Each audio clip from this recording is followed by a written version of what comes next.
Hey, welcome back to Unstoppable Agents. This is the channel real estate agents come to learn how to build their business, build wealth, and build a life of impact and significance. I'm your host, Brian White.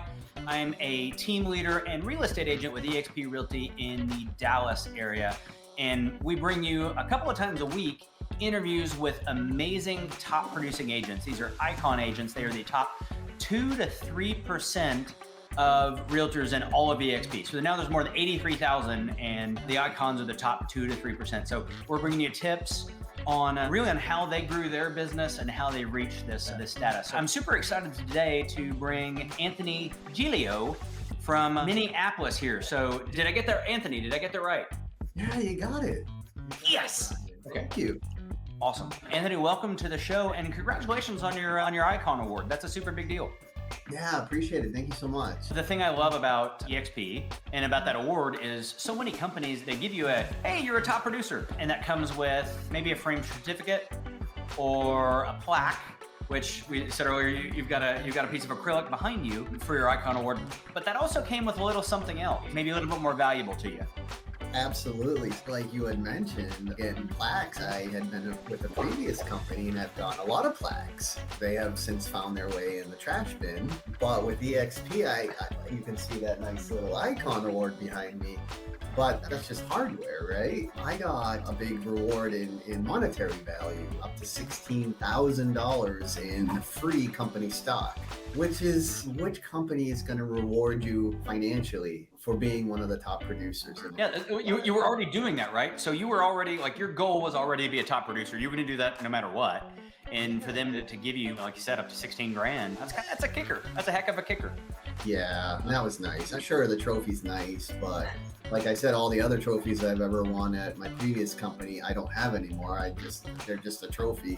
But the money is nice to have. It's something I can stash away, and it's stock, and it's going to grow over time, and it's going to be worth a lot more than what I have now. So. Yeah, someday you'll be able to put kids through college or retire. Maybe they will want to go to college and they'll do trade school so I can save some money. That's awesome. And totally, we could have that conversation on the side because I have college age kids and I'm totally with you.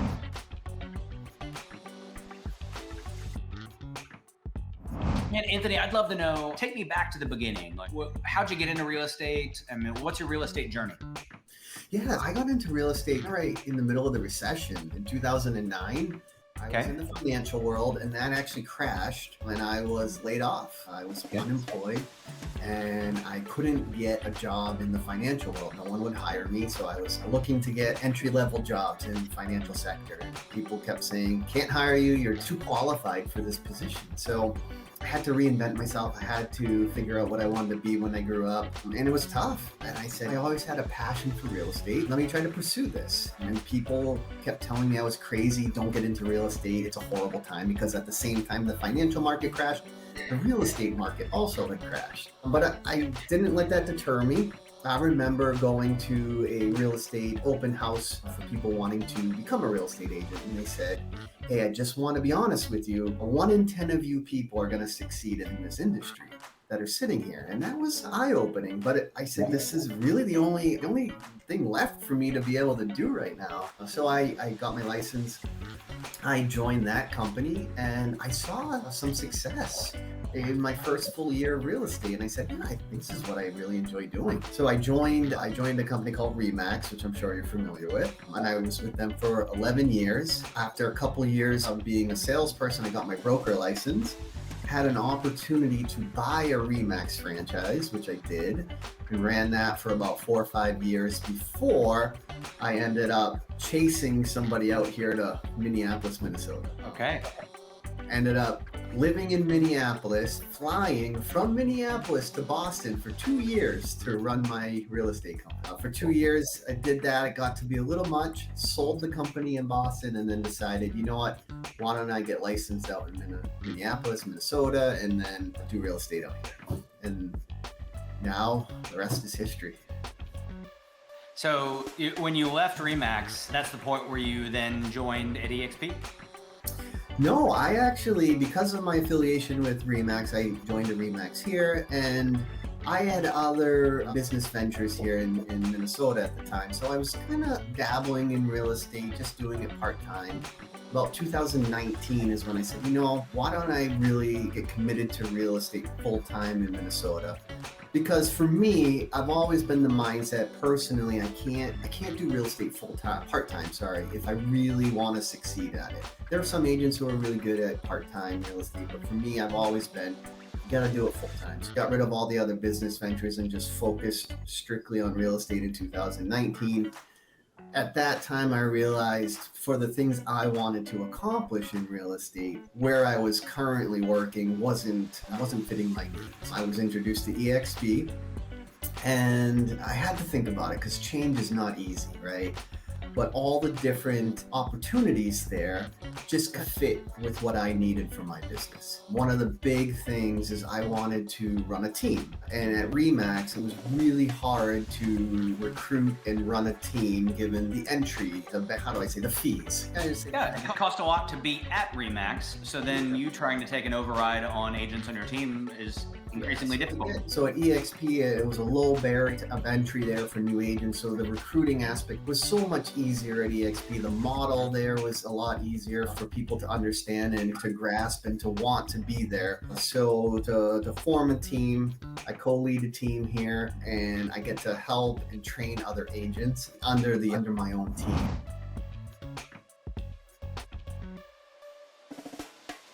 So tell me about your team. So what does it look like? How's it structured? Tell me about that. And you mentioned co-lead, which I think is fascinating. So talk to me about partnership and let's get into that. So I worked with another friend of mine at REMAX, and he's the one who introduced me to EXP. We had both been passionate for helping other agents on where we were, and we wanted to do that more on a team together. He had left to go to EXP, and for 8 months, he was calling me almost on a weekly basis, imploring me, hey, come with me to EXP. And I said, I don't know, the timing isn't right. But that persistence, just over and over, as just with anything, just keeping it paid off. And eventually the timing was right for me. I was at the place where I was ready to make that change. And so we joined forces to run a self-managed, organized team at EXP. Yeah. We run it together, we co-lead it. I didn't have really high expectations in the first year, but that first year we grew from 2 agents to 22 agents in that first year. Oh, wow. Grew like crazy. And part of it was 2021, everyone and their mother was grabbing their real estate license and joining real estate. Yep. And so it was really exciting to see the growth of our team. Now, so I'm gonna get you to explain that. What many people watching may not know is there's 5 different ways you can build a team at EXP. There are a lot of different structures. Self-organized is one of them. So can you explain what self-organized team means? Yeah, so self-organized team is we can set whatever commission structure we want, and we did. So we said, okay, we have a team name, and everyone else underneath can run their business the way they want under the umbrella of our team. We have a set commission structure that we charge for each person under us. They don't pay us a team fee, they just pay the regular EXP fee. Mm-hmm. We provide them mentorship support. We actually even provide them some leads as well. And they pay us a percentage of any deal that they close underneath us. So you've effectively stood up your own brokerage. So you have a brokerage within the brokerage is what? We do. I'm actually a broker as well. I can technically call myself their broker, even though I'm really not. But it's very rare that they would have to go to the main broker of EXP, because anything that they have questions on, they can get from myself or my co-team lead. That's terrific. And it sounds like adding 22 agents last year, that's not too bad. That's decent growth. It is crazy growth. Realistically, I thought maybe we'd be able to get about 10 agents in the first year, but essentially doubling that was pretty crazy. So it was a pretty fun year last year. Yeah, we had a blast. That's awesome. And I love that aspect of it. And honestly, that's what EXP has been able to offer, right? The ability to form a team, but also the different revenue streams, right? Because obviously you can be a regular real estate agent and get your commissions, but now you're going to be getting residual income from running a team, right? I'm also a certified mentor at EXP. So if I'm mentoring people outside my team or even inside my team, if they're under the mentorship program, I'm able to get residual income on that, the stocks, or the rev share. So there is so many different aspects that I am getting rewarded for that I would never have gotten rewarded for at other companies. So I love it. Just great. That's awesome. It's everything I need.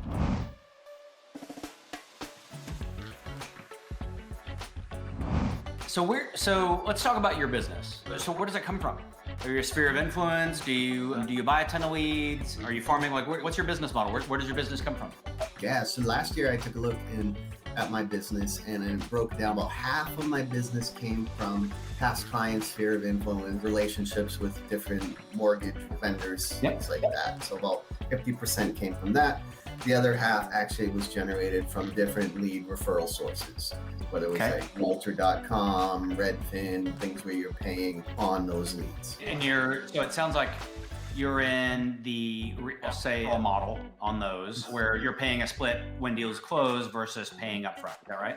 Yeah, I prefer that, to be honest. I've always been of the mindset when you first get into the business and you first get your license, and a lot of agents can probably agree with this, is you get your license, you're going to get a million phone calls from all these lead generation companies. Sure.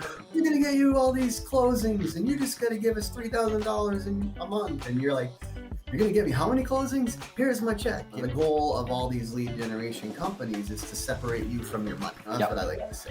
And so when you're young and you're new, you just write a check and you give your money, right?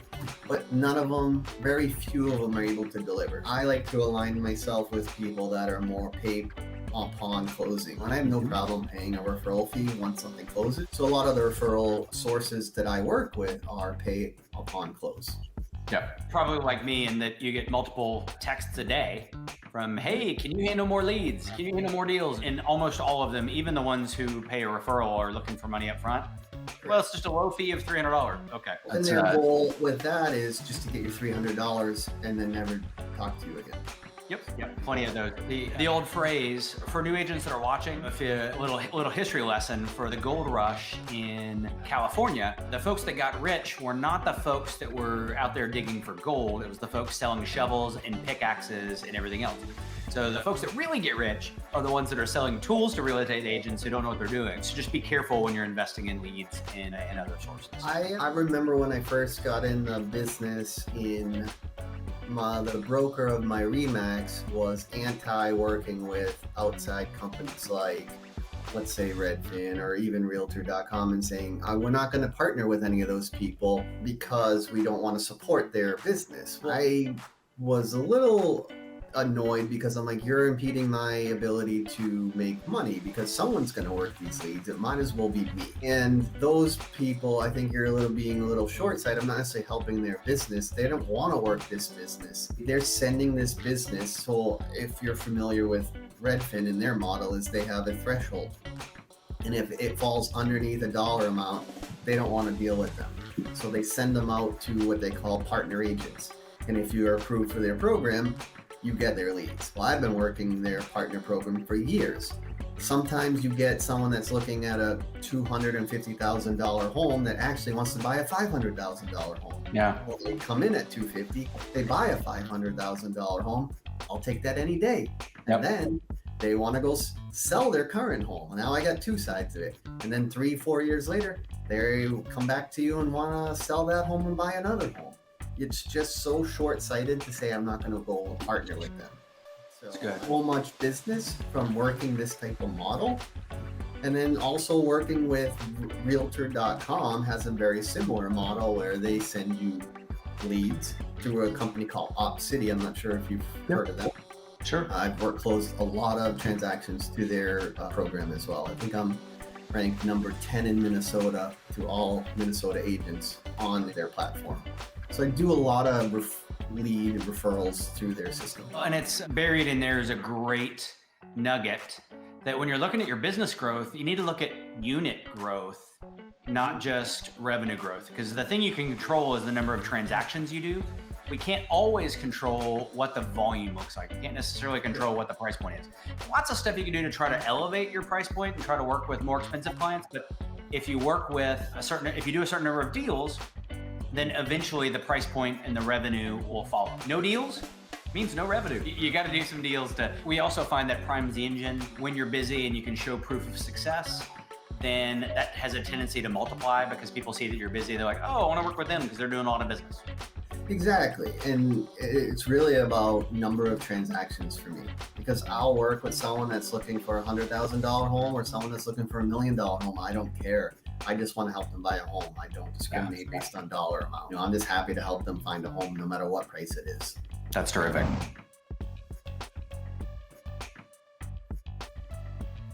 Anthony, so you've been awesome. I'd love to know any parting thoughts or comments that you'd like to share with you? Not really. It's to get in this business, running a team. I think what I've learned is it's not easy, right? I think in the last 2 years, I've talked to a lot of agents come in and out of the team, and one of the questions that I've asked is, why did you get in this business, or why are you leaving this business? And the one thing you often hear is, I thought it was going to be easy. And a lot of people look at real estate agents and they see some of the successful ones, and then they see them selling all these homes, and they think real estate is just a get-rich-quick scheme.